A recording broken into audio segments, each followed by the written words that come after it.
It all started last week on a quiet evening when I was scrolling through my phone. My storage was full, so I began the tedious task of deleting old photos. But then something caught my eye. A photo album titled "Sleep Well," one I didn't remember creating, appeared on the screen. The creation date was from the night before, just hours earlier. A cold shiver ran down my spine as I opened it. Inside was a picture of me taken while I slept, vulnerable, unaware. The angle of the shot was disturbingly specific, as if the photographer had been hiding just out of view. Their presence felt only in the eerie stillness of the moment. The most disturbing detail: the picture was taken from inside my closet. I live alone. My heart dropped. I could feel the color draining from my face as a heavy pressure squeezed my chest. I was being watched. My eyes instantly darted toward the closet. As I trembled in fear, I wondered, was someone inside it? I don't know, I was too scared to look. In a panic, I immediately grabbed my car keys from beside the bed, rushed to the front door, and drove straight to the police. I arrived at the police station feeling a strange sense of relief just for making it there. I told them everything that happened and showed the picture. The officers listened, then agreed to send someone to search my house. They searched every inch: closets, drawers, windows. There was nothing. No signs of break-ins, no clues that anyone had been there. The police told me to change my locks, install security cameras, and keep in touch in case something else happened. But it didn't feel like enough. I was terrified.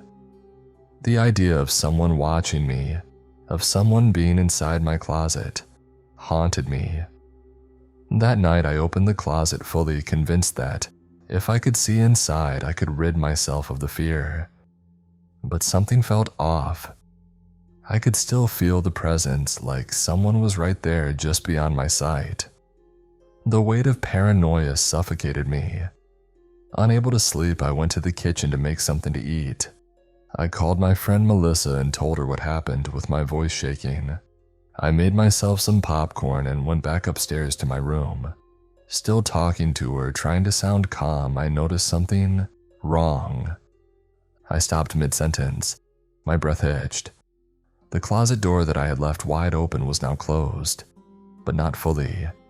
There was a slight gap, a narrow sliver, just enough for me to know that someone or something was inside. I couldn't see who or what, but I could feel it. The pressure of being watched. My eyes locked on the gap, heart hammering in my chest. Then I saw it. A single wide eye staring back at me from the darkness. My voice trembled as I spoke. "Hello, are you still there?" Melissa asked, confused by my sudden silence. I couldn't answer. My body was frozen. Someone was inside the closet. I was sure of it. I slowly pulled my bedroom door shut, my hands shaking as I gripped the doorknob. I locked it. Then with my heart racing, I ran outside and called the police as I stood in my yard, too terrified to go back in. When the officer arrived, I rushed to explain. "I locked them in my room, I swear. They're in the closet, they were watching me." The officers moved quickly, their hands steady and trained. They entered my room, opened the closet door, and nothing. No one. The closet was empty. There was nowhere for anyone to hide. The room was on the second floor with windows secured by metal bars. No exit, no secret passage. The officer returned to me, his face tight with frustration, his politeness wearing thin. "Ma'am, I know you're scared, but you can't call us every time you forget you closed your closet door. Be sure to only call us when you're certain it's an emergency. I suggest you sleep somewhere else until you've recovered from this panic." "What? Are you sure you searched everything?" "They must have escaped," I said, my voice trembling with remorse and disbelief. I felt the walls closing in. How could they have missed something? How could they not see it? As I said the house is empty, the officer replied, his tone cold and dismissive. I felt my frustration growing. This wasn't right. There was someone there. I couldn't shake the feeling, the cold certainty gnawing at me. No, you have to believe me. There was someone in there. I locked the door, I swear. There's no way they could have gone anywhere. My house is locked down. Please, search again. I insisted, my voice rising in desperation. The officer gave me a long look, clearly fed up. Ma'am, we've been over this. The house is empty, nothing's here. I suggest you take a step back and calm down. We can't keep coming back every time you think someone's in your closet. His words hit me like a slap, each one a cold dismissal of everything I had experienced. I stared at him, fighting to hold back tears. But I saw them. I saw their eye. Get some rest. He cut me off, turning on his heel. We're done here. Reluctantly, I followed the officer's advice and went to sleep at Melissa's house. She's my best friend, and being with her felt like the only place I could be safe. At least for that night. Melissa tried to lighten the mood, but I could hear the nervousness in her voice. Are you sure this picture isn't just some joke from someone messing with your head? I forced a weak laugh, but it was hollow. No, I'm sure about what I saw. There's someone watching me. I didn't want to talk much. My mind was racing, but the words wouldn't come. I hadn't been able to explain it properly to the police, and now I couldn't explain it to her. The fear was too real. Melissa's husband was out of town, so I ended up sleeping next to her. I was too scared to sleep alone. That night, I finally felt a little safer, a little less alone. The next morning, things felt better. Being with my closest friend gave me a sense of comfort. I ate breakfast, tried to distract myself, but there was one thing I couldn't shake. The picture. I had to know. I had to see it again. Melissa asked, "Can you show me the picture again?" I didn't want to look at it, but I opened my gallery anyway. I could feel my heart thudding in my chest. I stared at the album for a moment before clicking on it. My stomach dropped. There was another picture in the album, a new one. I zoomed in, I couldn't believe it. It was a picture of me, but this time I wasn't alone.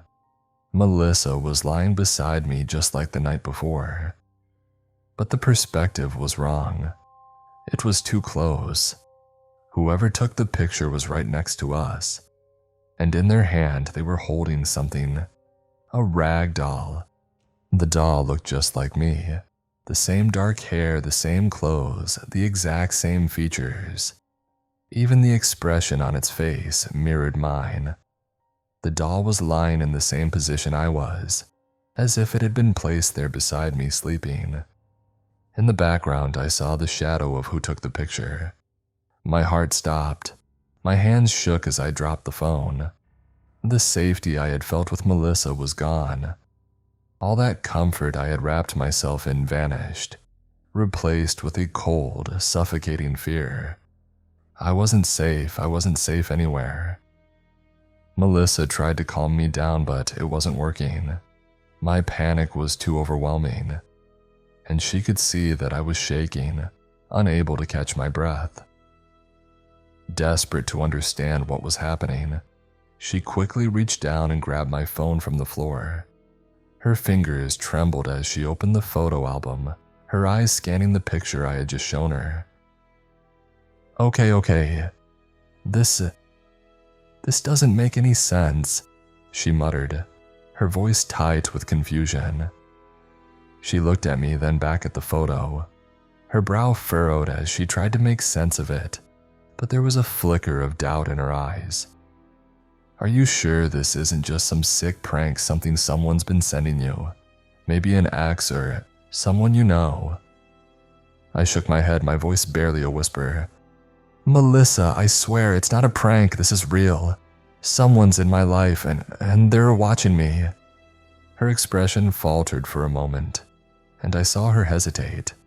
her eyes darting nervously around the room as if she could feel the weight of something watching her too. Slowly, she handed the phone back to me, but this time I noticed her hand was shaking. "Do you think they could be here too, in my house?" she asked quietly, her voice laced with a hint of fear. I swallowed hard, my own breath catching in my throat. I don't know, but I don't feel safe anymore. I don't think I'm safe anywhere." Melissa's eyes widened slightly and she stood up from the bed, looking around the room. Her voice dropped to a whisper. I don't know. I heard some noises last night, but I thought it was just the house settling. I didn't want to say anything because I didn't want to worry you." The fear in her eyes mirrored my own. For the first time, I realized I wasn't the only one feeling watched. I think we need to check the house just in case," she said, her voice trembling as she grabbed her phone, preparing to call someone for help. Her eyes were wide, her body tense, as she waited for my response. Melissa looked at me, her face pale with concern. "We need to go to the police," she said, her voice firm despite the obvious fear in her eyes. "You can't keep dealing with this alone. If someone's really doing this to you, they need to know." I shook my head, a knot of anxiety forming in my chest. "The police won't believe me, Melissa. I've already been there. They searched my house and found nothing. They said I'm just imagining things. They don't take me seriously." Melissa's face softened, but her voice remained steady as she reached for my hand. "No, this time it's different. We have proof, remember?" She looked at the photo on my phone, her eyes scanning it once more before locking with mine. "They can't just ignore that." I hesitated. The memory of the police officer dismissing me echoed in my mind. But Melissa was right. We had proof and I couldn't just let this go. "All right," I said in voice barely above a whisper. "But if they don't believe me again—" "We'll make them believe you," she said, determination in her tone. "We'll show them the photo, everything. We have to do something." I arrived at the police station feeling a mix of dread and urgency. As soon as I walked in, I saw the same officer from the night before. When he saw me, his face immediately twisted into a scowl. He was not happy to see me again. He didn't even bother to greet me. "You again," he muttered under his breath, rolling his eyes. "Officer, we need your help." I started, holding my phone up with the picture. "Please, I'm telling you, someone's been taking pictures of me while I sleep." He glanced at the photo, his patience already running thin. "You're still going on about this." He rubbed his forehead, clearly annoyed. "I already told you. There's no sign of a break-in, no evidence of anyone being inside your house. What do you want me to do, investigate every closet in the city?" I could feel the knot of fear tightening in my chest as I desperately tried to explain. "You don't understand. This picture, it's not just a prank. Someone's still watching me." Melissa, who had been silent until now, spoke up. "We don't have any more evidence, but we've checked everything. The house is empty, but she's still seeing things. This picture—" The officer cut her off with a harsh wave of his hand. "Enough with the photo," he snapped, clearly not believing either of us. "I've already done my part. If you two are going to waste my time, I suggest you find another way to deal with this." He took a deep breath, then sighed in frustration, clearly not wanting to deal with this anymore. "All right," he said, "I'll go to your place and search your house again, but don't expect me to find anything." The officer came with us, walking into Melissa's house like it was just another job. He searched every room with annoyance, even though we had already checked everything ourselves. We stood in the living room, the tension growing as we waited for him to come out. When he finally emerged from the last room, his face was contorted with anger. "There's nothing here," he said sharply. "No sign of a break-in, no one's been here, so stop wasting my time." I couldn't hold it in anymore. But the closet. Someone was in there. They're still watching me. Please, you have to understand, I'm not making this up. He shot me an angry look, his voice turning cold. I've been through your house and I haven't found a damn thing. You really think I've got time for some prank, some sick joke? You two think this is funny? Melissa and I exchanged a look, both of us trying to process the officer's words. My heart sank as I realized the officer was done taking us seriously. This is ridiculous, he said, his voice laced with frustration. I'm not going to keep playing along with this. No more emergency calls. You two should find a way to get some rest instead of dragging me into your delusions. He turned and walked toward the door, leaving us standing in the middle of the room, shocked and speechless. The door slammed behind him with a finality that made my whole body tense up. Melissa just stood there, her face pale, her eyes wide with disbelief. Silence. Complete silence filled the room as Melissa and I stood there in disbelief. I need to go home. It's watching me, not you. Me being here is just putting you in danger, I said with my eyes welling up with tears. Are you crazy? I'm not letting you go anywhere until we catch this bastard. You're my best friend, I love you, and I'll go through hell to help you, Melissa said, hugging me tightly. Her words were comforting, but fear still consumed me. I honestly didn't know what I would do without her. I'm not sleeping tonight, I said, my voice firm. But remember, you have work tomorrow, Melissa reminded me. Work. How could I possibly work and pretend like nothing happened after everything I'd experienced? The fear was slowly turning into anger. I spent the whole day thinking about what happened, feeling like I was being watched everywhere I went. Melissa called her boss and told them she was sick so she could stay with me. I absolutely love her. We spent the entire day coming up with theories about what was going on. Maybe whatever was watching me wasn't human. No, I don't believe in supernatural stuff, but Melissa kept insisting. Nighttime came. As I said, I refused to sleep. Even if I wanted to, I don't think I could. But Melissa couldn't stay awake for long. I felt exposed with her asleep, but I wasn't about to wake her up. I just had to stay awake. And that's exactly what I did. Hours passed and nothing happened. The only thing I could hear was Melissa's soft snoring. But time felt agonizingly slow, and my fear only grew. 3 a.m., the so-called haunted hour that makes both adults and children alike dread what might happen next. Even though I didn't believe in supernatural things, when I saw 3 o'clock on the clock, my heart sank. I was expecting something, some noise, a reflection, a doll, or the most disturbing thing I could imagine. But nothing happened. 20 minutes went by and I started to feel extremely sleepy. But I knew as soon as I slept I wouldn't be safe anymore. I glanced at Melissa. Something felt off. She wasn't snoring anymore. She had turned to the other side and I could only see her brown hair splayed across the pillow. I froze. Something about her posture made me uneasy. I had never seen her sleep like that before. Slowly, I sat up, my heart racing in my chest. I lifted my head and cautiously leaned forward to see if she was awake. But when I looked, my blood ran cold. What I saw was not my best friend anymore. There in front of me was a body. The skin was unnaturally pale, the once vibrant brown hair now a tangled mess.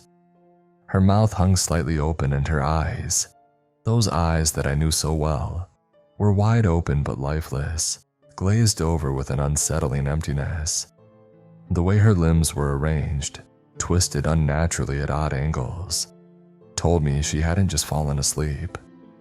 No, something had happened to her. I wanted to scream. My throat closed up. I reached out and desperately shook her, calling her name, trying to wake her, but there was no response. Her body was cold, stiff. I tried again, harder this time. Nothing, no breath, no movement. Melissa was dead. Panic surged through my veins, my vision blurry with tears. I fumbled for my phone trying to dial emergency services, but just as my fingers brushed the screen, something stopped me. An airdrop request flashed across the top of my phone. My heart dropped. I hesitated, staring at the screen, the dread tightening in my chest. I wanted to deny the request, to throw my phone away, to make it all stop. But I couldn't. My mind screamed at me to say no, but my hand moved on its own. I accepted.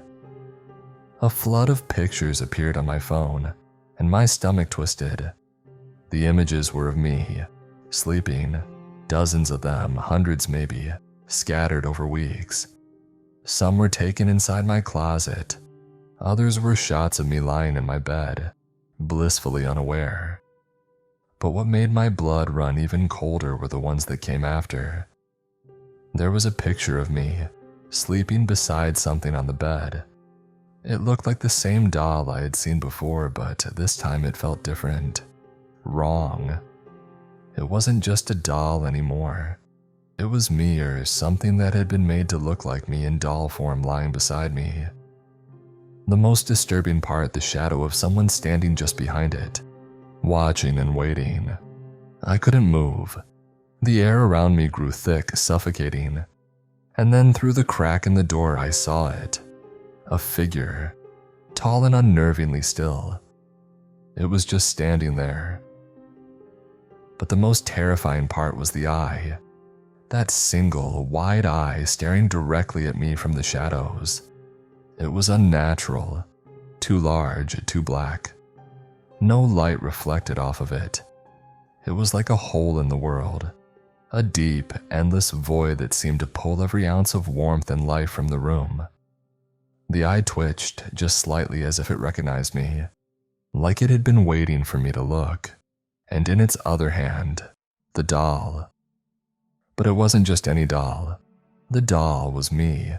I recognized the face immediately, its pale skin, the dark hair, the same expression I often wore when I slept. But it was wrong. The doll's eyes were wide open, fixed in a grotesque stare, its mouth frozen in a twisted, silent scream. Its body, rigid and contorted in a way that a human body never could be, seemed to mock me, like an unnatural imitation of myself. The figure held it with such tenderness, as if cradling it, but there was something deeply disturbing in the way it did. The doll's hand was positioned just like mine when I slept, but there was no softness to it, no warmth. And then the figure stepped forward, the eye never leaving mine. The room grew colder, and the figure moved silently like a shadow creeping closer, carrying the doll as if it were the most precious thing in the world. I felt the terror clawing at me, suffocating me, but I couldn't look away from that horrible hollow eye. It was as if it was looking through me, and the more I stared, the more I felt like I was becoming a part of its dark, empty world. I could feel my body shutting down, my heart thundering in my chest as if it was trying to escape my ribs. My hands were shaking uncontrollably, my breathing shallow and erratic. My limbs felt weak, like they were made of stone, and my vision started to blur around the edges. The air felt like it was closing in, pressing against me from all sides, and the figure, the eye, was all I could see. I could hear the blood rushing in my ears louder and louder, drowning everything else out until the sound was all-consuming. And then just as I thought I couldn't take it anymore, everything went black. I'm currently writing this on a contraband cell phone in prison, after allegedly poisoning my best friend. It's all a lie, of course. They say I did it, but they don't understand. They don't know what I saw, what really happened. Melissa is gone. I can still feel the weight of that truth crushing me. I can still hear her laugh, see her smile, feel her presence beside me like I always did. I feel the coldness now. It's unbearable. Losing her, it's like losing a part of myself. The world feels hollow, like it's spinning around me without any meaning. The grief is suffocating. But the worst part isn't the grief, it's the frustration. The anger bubbling inside me. They think I did it. They think I'm the one who poisoned her. They don't see how broken I am, how lost I feel. They don't understand that I would never hurt her. I would never do something like that. But it doesn't matter what I say, they have their own version of the truth. And now they've locked me away for something I didn't do. They'll never know what really happened. They'll never know what I saw in that room, what I saw in her eyes before everything turned dark. I couldn't escape before. Now I certainly can't. They've got me here in this cold metal cage. But maybe I can. There's still one thing I can do. I'm the only one who can put an end to this, to everything. The figure is still watching me, I can feel it. That same eye, always lurking, always waiting. It's still out there haunting me. I thought maybe, just maybe, being locked up would give me a break from the constant fear, but no. It follows me, it's always watching. I don't know how long I can keep going, how long I can pretend that I'm okay. I can't take it anymore. The nightmares, the paranoia, the guilt. They all blur together. I miss Melissa, I miss her so much. I love you, Melissa, I always will. I can't wait to join you.